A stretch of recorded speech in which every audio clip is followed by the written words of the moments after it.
Welcome to Insider Style with Winston. I'm Holly, and today we're joined by renovation enthusiast, fashion designer, and former House Rules contestant Brad McLennan.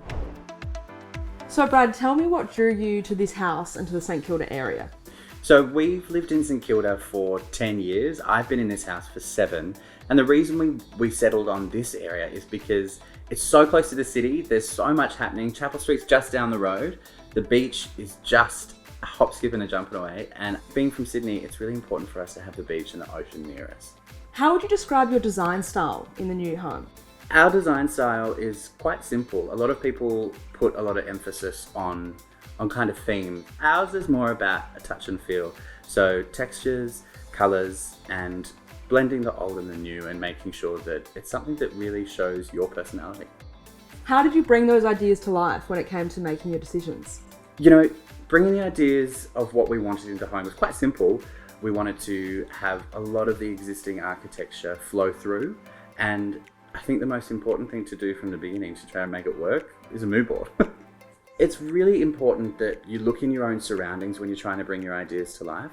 We look at interesting textures and sometimes, quirky things that people think mightn't work is what we love.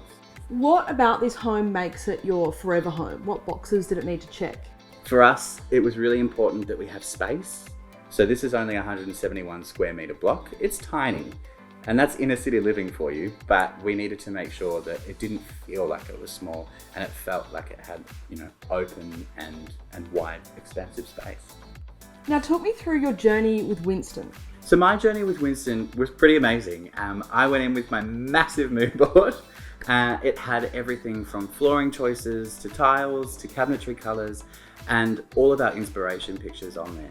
It made it so much easier for me to visualise how every room was going to look. The team had taken me through every room step by step, and we actually didn't go with the same furnishings throughout the house. Each room's different. And how did having samples help you to make your final choice? Samples are so important because if you don't have them, you don't really know how it's all going to gel together. I walked out of there knowing exactly what we were going to do, and I made the decision really fast, which for someone like me who procrastinates, it was easy.